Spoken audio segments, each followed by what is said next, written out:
ভাইজানকে আমি সরাসরি ভাইজান স্টেজে যখন মাইক্রোফোনে ছিল আমি ভাইজানকে বললাম ভাইজান অডিও লাইভ দেবো। ভাইজান সরাসরি মাইক্রোফোনেও মোটামুটি বলে দিয়েছে যে হ্যাঁ ঠিক আছে অডিও লাইভ দাও, কোনো অসুবিধা নেই। তারপরেও নোয়াশির এসে আমাকে বললো না অডিও লাইভ দেবে না, ভাইজান লাইভ সম্বন্ধে আসি মানে টাকা পয়সা খরচ করে যখন আসি এই সমস্ত মানে সিচুয়েশনের মধ্যে যখন পড়ি তখন খুবই কষ্ট লাগে, মনে মনে ধিক্কার লেগে যায় যে ভাইজানের ভিডিও আর করবো না। আজকের ক্ষোভ নেই, ভাইজানের প্রতি কোনো ক্ষোভ নেই। ভাইজান আমার সর্বসময় পারমিশন দিয়েছে, আমি ভাইজানের সাথে ফেস টু ফেস কথা বলেছি, ভাইজান আমার চেষ্টা করি সে সমস্ত জায়গাতে মোটামুটি আমাকে যখন ভিডিও করতে না দেওয়া হয় আমার সত্যি খুবই কষ্ট লাগে। আর মনে করছি এত দূর থেকে কষ্ট করে আসলাম।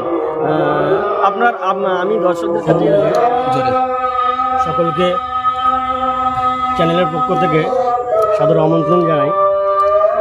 আব্বাস সিদ্দিকী ভাইজানের ভিডিও করতে এসে আমি এসেছি সুদূর বাসন্তী থেকে। আমাদের ভিডিও করতে না দেওয়ার কারণে আমরা ইউটিউবার মিলে কয়েকজন 5-6 জন মতো এখান থেকে চলে যাচ্ছি। ওনার যখন সময় মানে ওনার ব্যক্তিগত ব্যাপার, যখন বলে ভিডিও করো তখন ভিডিও করতে করা হয়। ওনার যে সহকর্মী আছে নাসির ভিডিও করতে দেয় না এবং অডিও লাইভও করতে দেয় না, প্লেন অডিও করতে বলছে। তা আমার কাছে কথা হলো আমরা ইসলাম প্রচারের জন্য বিভিন্ন স্থান থেকে বিভিন্ন স্থানে পৌঁছে যাই টাকা পয়সা খরচা করে শুধু ভিডিও কালেক্ট করার জন্য।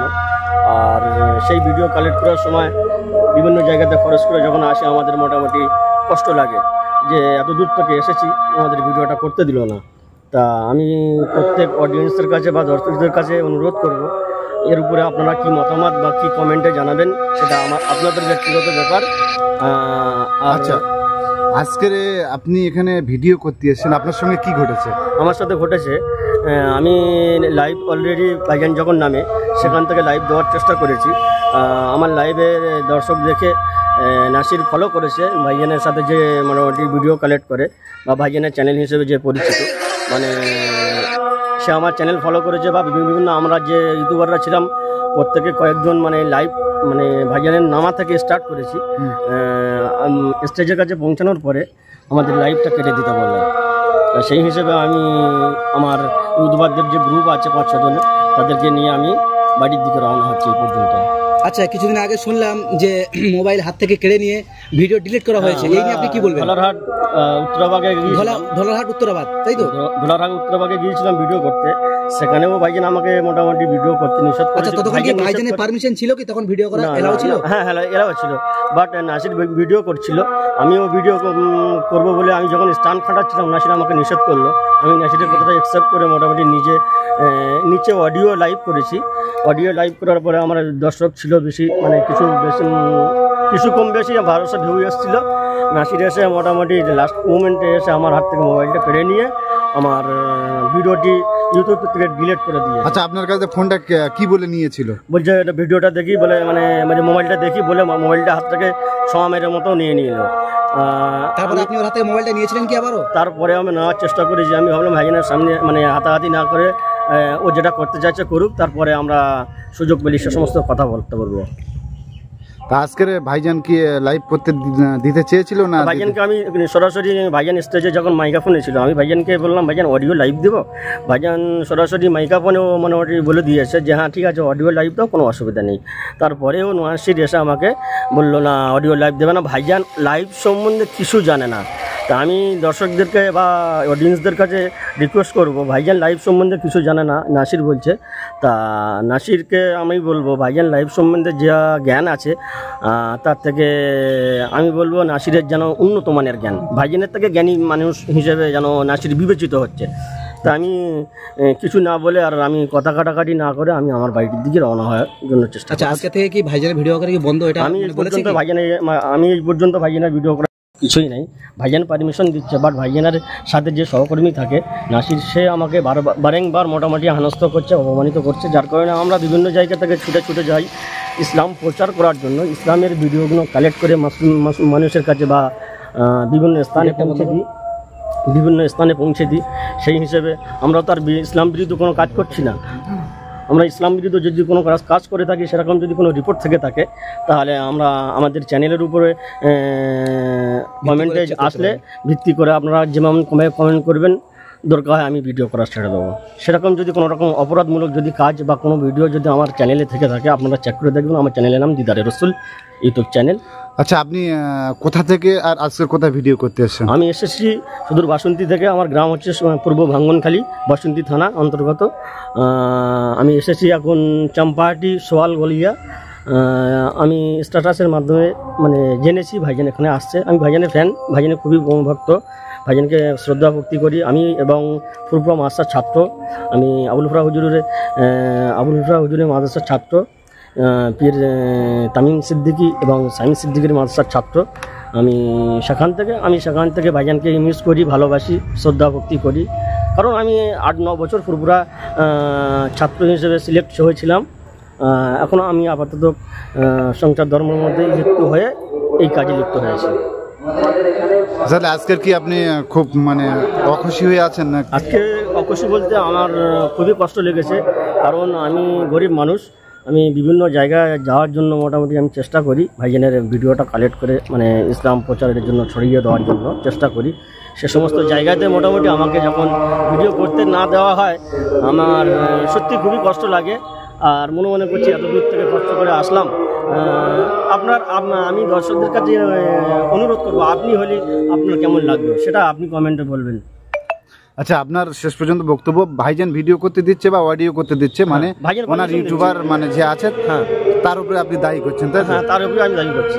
আচ্ছা, যে আমাদের সাথে এই বিহেভগুলো কেন করছে? আমরা তো রক্ত মানুষের গোড়া মানে মানুষ, আমরাও তো কথা কাটাকাটি করে একটা বিশৃঙ্খলার জায়গা তৈরি করতে পারি। কারণ ভাইজানের সম্মান হানি হবে বলে, ভাইজানের ইজ্জতে, ভাইজানের শ্রদ্ধা ভক্তিতে আমি বা আমরা ইউটিউবার যারা আছি প্রত্যেকে শ্রদ্ধা ভক্তি করি। নাসিরকেও, নাসির আমাদের কাছে মানে সর্বসময় এই বিহেভটা করছে, আমরা মোটামুটি খুব ভালো চোখে নিচ্ছি না। আচ্ছা, এতদিন আমরা জানতাম ভাইজান ভিডিও করতে দেয়, সেই কারণে আমরা ভিডিও করতে আসি, কারণ ভাইজানের খাতিরে, ভাইজানের ভালোবাসাতে আমরা আসি। তো আজকের এখানে আসলাম, ভাইজান লাইভ করতে দেবে বলেছে, ভাইজানের ফেস দেখাতে বারণ করেছে।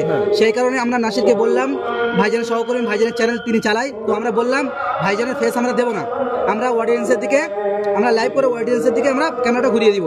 তাতে ভাইজান একমত ছিল, হ্যাঁ কিনা? ভাইজান ছিল একমত। তো নাসির সেখানে আমাদের ভিডিও করতে দেন, তাই যে এই উক্তি জানাচ্ছেন আপনি। এর পরিপ্রেক্ষিতে আপনি কি জানাতে চাইছেন? আমি জানাতে চাচ্ছি যে মানে আমরা তো বিভিন্ন জায়গায় আমাদের বিভিন্ন চ্যানেলের আমরা যে সমস্ত চ্যানেল আসি এখানে ভিডিও করার জন্য, প্রত্যেক চ্যানেলে আব্বাস সিদ্দিকীর ফ্যান আছে ভাইজানের। আমাদের পীর আব্বাস সিদ্দিকী ভাইজানের যে ভক্ত মুরিদরা আছে বা ভক্তরা আছে তাদেরকে ভিডিওগুলো কালেক্ট করে তাদের কাছে মানে হাজির করানোর জন্য আসি। তারা তো মোটামুটি আমাদের চ্যানেলে যখন আব্বাস সিদ্দিকী ভাইজানের ভিডিও যখন না পাবে তখন তো তারা একটা দর্শক হিসেবে মোটামুটি দুঃখিত, বা তারা কমেন্টেও জানায় যে ভাইজানের ভিডিও পাচ্ছি না, ভাইজানের ভিডিও দাও। হ্যাঁ, সেই হিসেবে আমি তাদেরকে অনুরোধ করবো বা প্রিয় দর্শক মণ্ডলীকে অনুরোধ করবো, চেষ্টা করবো ভাইজানের ভিডিও কালেক্ট করতে পারলে আপনাদের কাছে আপলোড দেবো। আর যদি না দিতে পারি একটু সময় দেবেন বা চেষ্টা করে যাবো। আমরা ইসলাম প্রচারের জন্য আমরা যত জায়গায় কষ্ট করে যেতে হয় আমরা যাব। আচ্ছা, আপনি কি এখন এই মুহূর্তে কি ভাইজানের ভিডিও করা ছেড়ে দিয়েছেন, না আর করবেন না বলে মনে করছেন? দেখো, বারেংবার যখন আমি এরকম লাঞ্ছিত বঞ্চিত হচ্ছে, আমি তো গরিব মানুষ, বিভিন্ন জায়গা থেকে আসি, মানে টাকা পয়সা খরচ করে যখন আসি, এই সমস্ত মানে সিচুয়েশনের মধ্যে যখন পড়ি তখন খুবই কষ্ট লাগে, মনে ধিক্কার লেগে যায় যে ভাইজানের ভিডিও আর করবো না। আজকের কত টাকা খরচা হয়েছে? আজকের ক্ষোভ নেই, ভাইজানের প্রতি কোনো ক্ষোভ নেই। ভাইজান আমার সর্বসময় পারমিশন দিয়েছে, আমি ভাইজানের সাথে ফেস টু ফেস কথা বলেছি। ভাইজান আমাকে বললো যে ঠিক আছে তুমি অডিও লাইভ করো, কোনো অসুবিধা নেই। তারপরেও যখন ভাইজানের সহকর্মী যে নাসির ভাই এসে আমাদেরকে বলছে ভাইজান লাইভ সম্বন্ধে কিছু জানে না, আমি এইটুকু বলতে চাচ্ছি যে ভাইজান লাইভ সম্বন্ধে কিছু জানে না, না আমি বলবো যে নাসির কিছু জানে না।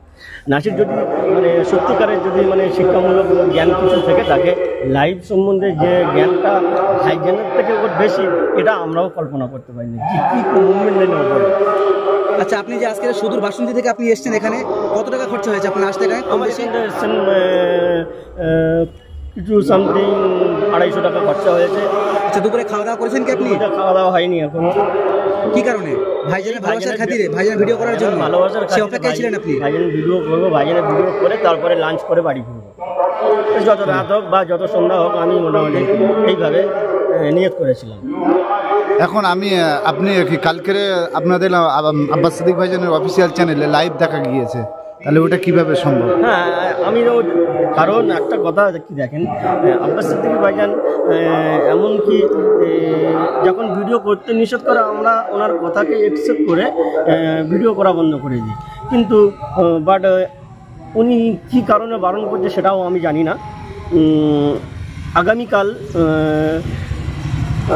কোন এক জায়গা থেকে, নামটা ঠিক খেয়াল আসছে না, কোন একটা বড় গোরগোড়া থেকে মোটামুটি আব্বাস সিদ্দিকী ভাইজানের লাইভ চলেছে, সেখানে অনলি ফর পীর আবু বকর সিদ্দিক চ্যানেলে মোটামুটি লাইভটা দেখা গিয়েছে। বিভিন্ন জায়গায় যখন দূর দূরস্থান্তে যায় সেখানে তো আমরা পৌঁছাতে পারি না, আমরা তো মোটামুটি সেরকম কালেক্ট করতে পারি না, বা ভাইজানের যে সহকর্মী আছে ভাইজানের সাথে যে চলাফেরা করে ভাইজানের সাথে যায় তারা মানে লাইভ দেয়, এবার ওনার লাইভ দেওয়ার সময় যখন আমাদের অডিয়েন্স যখন বেশি হয়ে যায় সেই হিসেবে আমার যত সন্দেহ যেটা মানে ডাউট যেটা হচ্ছে সেটা নাসির ভাইয়ের অডিয়েন্স কিছু কমে যাবে। মানে যখন লাইভে আমরা যখন আমাদের লাইভে যখন 200, 300, 400, 500 লোক যখন আসে তখনই মানে নাসির ভাইয়ের মানে কিছুটা যেন একটা কষ্টমূলক যে আমার এত লাখ সাবস্ক্রাইবার আছে তবু আমার মানে ভিউজ আসছে না কেন, lakh subscriber, but owner audience যখন 1,500 করে থাকে, আমরা প্রায় দেখি 1,500, 2,000, 2,500 মোটামুটি ওনার চ্যানেলে থাকে। তা আমরা তো গরিব মানুষ, আমরা তো বিভিন্ন জায়গায় মোটামুটি ইনকামের জন্য ছুটছি। আচ্ছা, আপনি ভিডিও করতে এসেছেন, কি কি আছে আপনার কাছে? দেখুন আমার কাছে ট্রাইপড আছে, ভিতরে মিক্সচার আছে, আমার কাছে দুটো হ্যান্ডসেট মোবাইল আছে, এই দুটোই। আচ্ছা, তার প্রমাণ এগুলো? হ্যাঁ, তার প্রমাণ এগুলো। আচ্ছা, আপনার নামটা? আমার নামটা জহুরুল ইসলাম শেখ, আমার চ্যানেলের নাম দিদারে রসুল, আমার বাড়ি ভাঙ্গনখালী, পশ্চিম ভাঙ্গনখালী, বাসন্তী থানা। ঠিক আছে, অসংখ্য